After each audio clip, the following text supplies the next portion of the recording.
Hi dear friends and subscribers, welcome back to the Cricket Happening Show, and it gives me a lot of pleasure to know that you dear friends and subscribers are thoroughly enjoying my Cricket Happening Show, and thank you very much for all the much needed feedback that you are giving me. Thank you very much once again. Well, as far as this Cricket Happening Show goes, well, it is going to be the Day 3 report on the second test match between Pakistan and Sri Lanka, which was played at Abu Dhabi. Now, as you know, yesterday I said that it was pretty essential for Pakistan to nip up the remaining wickets and probably disturb that pair of Angelo Matthews and Mahela Jayawardene. But Pakistan did much more than that, in fact. And what they did is they actually routed Sri Lanka in the first session itself, with 6 wickets falling for a balance of only 70 runs, and Sri Lanka were all out pretty quickly on 388. So that meant that Sri Lanka still went with a lead of 223, and then Pakistan were in a real trouble at one stage after getting on to the second innings, where they lost 3 quick wickets for 19 runs, but the rot was stemmed by the 2 veterans, Misbah ul Haq, the Pakistan captain, and Younis Khan, who once again put up a very nice partnership of 113 runs to take Pakistan to safety at close of play at 132 for 3. Just talking about today's game, as I said, it was very essential for Mahela Jayawardene and Angelo Matthews to really carry on. But Angelo Matthews, who, as you would remember, he was dropped yesterday when he was just had scored 5 runs of the bowling of, I think it was Rahat Ali Khan. Sarfraz Ahmed actually dropped the catch behind the wickets, as you would remember. But today, Angelo Matthews could not get himself into such a situation, as Angelo Matthews was out on his overnight score of 42, as Rahat Ali got a ball which Angelo Matthews nicked it behind the stumps, and this time Sarfraz Ahmed made no mistake, and Angelo Matthews was walking out for 42 with 5-4. So that was the first wicket to go when the score reached 320. After that, it was the turn of Mahela Jayawardene, but when he saw that he lost his partner Angelo Matthews, he decided to take it upon himself and tried to score as much runs as possible, starting on his overnight score of 106, and he took his score to 129 with some nice sweep shots being played, and while doing so, while reaching 129 with 15 fours, Mahela Jayawardene also passed a landmark. He becomes the 8th player in Test cricket, in the sense he's rated as number 8 now. I mean, he stands at number 8 in the list of cricketers who have, list of cricketers, in the sense he stands number 8 as far as Test cricket is concerned, because he overtook Steve Waugh, the former Australian player, to stand at number 8 now in the annals of Test cricket. So Mahela Jayawardene will truly deserve that, and Mahela Jayawardene carried on as far as 129 runs were concerned before trying to reverse sweep a delivery from Saeed Ajmal, which found Mahela Jayawardene's stumps. Mahela Jayawardene's stumps were rearranged as he attempted a reverse sweep and he paid the penalty. So, and for Saeed Ajmal, that was the start of a real revival, because he has been passing through a drought as far as this particular test series is concerned, and finally it came in the form of Mahela Jayawardene's wicket, and that would have been a great relief for Saeed Ajmal, the red arm offie. So the score read 341 for 6. After that, it was pretty quick stuff there. The first to go was I think it was Rangana Herath, who got into a misunderstanding, and he was run out with he had a misunderstanding with Shaminda Ranga at the other end. He was run out for 6. After that, the next to go was Prasanna Jayawardene. In fact, I'm very sorry. In fact, Mahela Jayawardene started scoring some runs, and he was the 8th man out. But before that, Prasanna Jayawardene got a beautiful delivery from Younis Khan, which actually held its line, and Prasanna Jayawardene was actually on to his forward prod, and the ball went on to hit the stumps, and Prasanna Jayawardene was gone, bowled Younis Khan for 9, and after that it was Lakmal not out on 10, Shaminda Ranga was bowled by Bilawal Bhatti for 14, and Pradeep was also LBW bowled Ajmal for 3, and that was it. As I said, Sri Lanka losing the plot there, losing 70 runs in the first session, 70 runs before lunch, losing 6 wickets for 70 runs, and they were all out for 388. As far as the Sri Lanka and the Pakistan bowling was concerned, Younis Khan had 36 overs, 7 maidens, 102 runs and 3 wickets. Rahat Ali would be very happy with that effort. 36 overs, 6 maidens, 131 runs and 2 wickets. Saeed Ajmal finally got through that drought of wicket taking that he had, bowling 34 overs, 11 maidens, 56 runs and 2 wickets. Bilawal Bhatti 22 overs, 3 maidens, 1 for 80, and 6 overs, 1 maiden, 1 for 11 for Mohammad Hafiz. So that essentially meant that Sri Lanka got a very, very handy, not a handy lead, a very good lead going into this, going into Pakistan's second innings. They were 223 runs ahead, and Pakistan, trailing by 223 runs, didn't have a good start at all. First, they lost the wicket of Ahmed Shahzad, and this was as you know, once Sri Lanka were all out for 388, it left some time.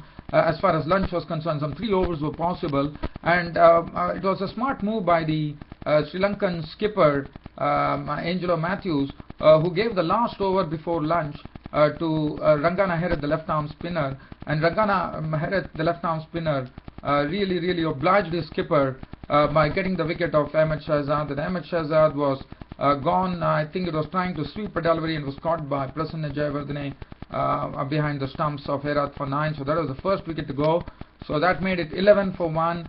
And after lunch, Mohammad Hafiz was a victim. As Nuwan Pradeep, as you know, Nuwan Pradeep has bowled superbly in this particular test match. He did well in the first innings too, giving them the breakthroughs. And Nuwan Pradeep, whenever one sees Nuwan Pradeep, he has a sort of a band tied on his head.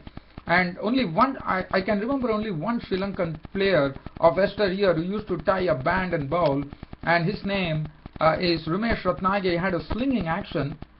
He was pretty nippy and pretty quick, and he had that nippy action of this, and he was pretty quick. Let me tell you, he has also surprised a few Australians with his pace. He has hit some Australian batsmen too. That was in the past. His name was Ramesh Ratnayake. I'm sure he's in the thick of things as far as Sri Lankan cricket is concerned. And after looking at Nuwan Pradeep, looks like, even though he doesn't have a slinging action, but wearing that sort of a band around his hair, it was really something that I remembered that I wanted to share with you, dear friends and subscribers, because Ramesh Ratnayake used to wear a band and bowled pretty quickly. So Nuwan Pradeep, well, as I said, he bowled excellently. The other day we saw in the first innings that he got the ball to move about. He has the ball which goes away. He has the ball which comes in. So he has all those variety, and he also has a good bouncer. And today what he did is he after lunch he picked up the wicket first of Mohammad Hafiz, as Mohammad Hafiz was gone, caught by Prasanna Jayawardene as the ball moved about, and he was gone. Caught Prasanna Jayawardene, bowled Pradeep for 1. So that made it 12 for 2.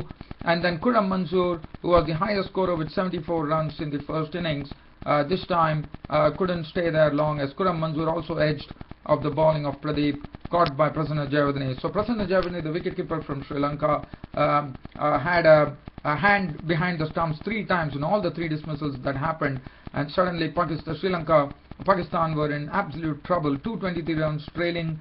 They were trailing by 223 runs, and they were in absolute trouble at 19 for 3. And now it was the turn of Younis Khan and Misbah ul Haq at the crease. As far as Younis Khan Misbah ul Haq were concerned, what they did is they first took their time. I mean, they didn't waste much time, but they also saw to it that they would be playing their strokes, and any loose balls were coming, they were dispatching it with lots of power and timing and authority. Younis Khan was driving superbly. He was also sweeping very well, and Misbah ul Haq also did the same, in the sense he was also pulling well. He was playing some very good drives, and both of them what they did is they suddenly added a sort of momentum to the proceedings when they saw that the Pakistan were really struggling. They didn't allow Sri Lanka to actually gain the initiative, in the sense they didn't want Sri Lanka to really have a sort of a stranglehold on them, and they released it by playing a lot of strokes, and that really helped, because what it did is this partnership started really moving about in a great way, and at the end of the day had added 113 runs unbroken for the 4th wicket. So that was a good recovery, and that was precisely needed, because Pakistan trailing by 223 runs, they needed this, and it came from their most experienced batsman Younis Khan, who was not out on 62 with 4 boundaries, and Misbah-ul-Haq was also not out on 53 with 5 fours and 1 6, and Misbah-ul-Haq also hit one good 6 of the bowling of Rangana Herath, and the score stood at 132 for 3. So that essentially meant that another 91 runs are still required for Sri Lanka to actually wipe off the deficit, so for Pakistan to wipe off the deficit of 223, and it looks pretty. I mean, tomorrow we are going to day 4, so it's going to be definitely reasonable, but definitely the pressure is on Pakistan. But I thought Sri Lanka definitely let Pakistan off the hook after reducing them to 19 for 3. As far as the bowling was concerned, Lakmal 6 overs, 1 maiden, none for 19, but Pradeep was very impressive. 10 overs, 2 maidens, 2 wickets for 28 runs. Rangana Herath 21 overs, 3 maidens, 1 for 58. Shaminda Ranga 12 overs, 3 maidens, none for 26.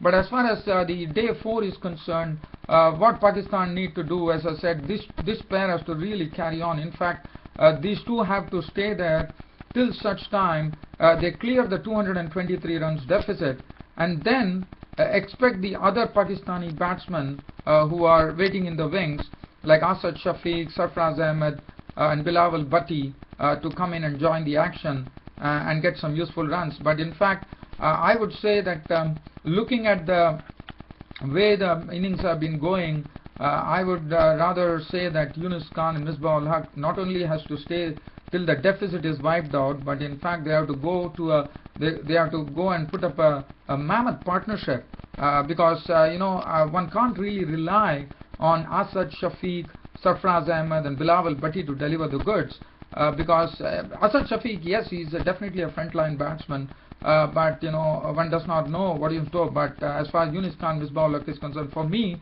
I think probably 150 to 200 run partnership between Younis Khan and Misbah-ul-Haq should really settle matters and make the game safe for Pakistan. And the forecast for the final day on this particular test match at the Sheikh Zayed International Stadium in Dubai is that there's going to be rain on the final day. So if Pakistan can put up a good target and probably 200 odd runs in front, and then tell Sri Lanka to chase it, and then if the rain comes to the rescue, one has to wait and watch what really happens. But all in all, it was a good game of cricket today. Pakistan recovering from 19 for 3 to 132 for 3 at close of play on the 3rd day of the 2nd test match between Pakistan and Sri Lanka at Dubai. Well, dear fans and subscribers, I know that my voice box is not good, but as I said, cricket happenings is pretty dear to me. I do it with lots of passion, so it doesn't really matter whether I am sick or whether I am not sick. As far as I have the strength to speak and relay the message, I do that. So please bear with me, dear friends and subscribers, for this particular thing. I know sometimes you might be finding me a bit dull. Probably I might not be talking with a lot of enthusiasm, but as I said, I'm a bit down. My throat has some problems, unfortunately, as we will be seeing in this particular week. But cricket happenings is something that I can never stay without, and your dear friends and subscribers are so dear to me, and you are the ones who are the wheels of my success. And I really love doing this cricket show and talking about cricket, and not only talking, waxing eloquent about this game of cricket, which is a wonderful game according to me. Well, so let's from here, just before I stop this end this cricket happening show for today, I would like to tell you that we also have one match coming up today. This is happening in New Zealand. This is going to be played at Auckland, at Eden Park in Auckland, and this is going to be the first T20 match which is going to be played. There are going to be 2 T20 matches being played. So West Indies will take on New Zealand, who are at full strength, and this will be played at Eden Park in Auckland, the first T20 match of this particular two-match series. Other than that, well, I have some IPL news for you, dear fans, friends and subscribers. IPL news, as in the options are going on. So as far as Kings 11 are concerned, they have gone for the very dashing David Miller, who was a great success in IPL 2013. And Kings 11 Punjab has also retained Manan Vora, who was a very impressive bat according to me. For some it has come as a surprise, retaining Manan Vora, but I thought Manan Vora had a very good time. I thought he played well. I mean, he was looking good according to me, if my memory serves me right. As far as Mumbai is concerned, Mumbai Indians have retained Rohit Sharma, Lasit Malinga, Harbhajan Singh, Kieron Pollard and Bati Rayudu. Kolkata Knight Riders have gone for Gautam Gambhir and Sunil Narine. Sunrisers have put their eyes on Shikhar Dhawan and Dale Steyn. And as far as Delhi Daredevils is concerned, pretty interesting.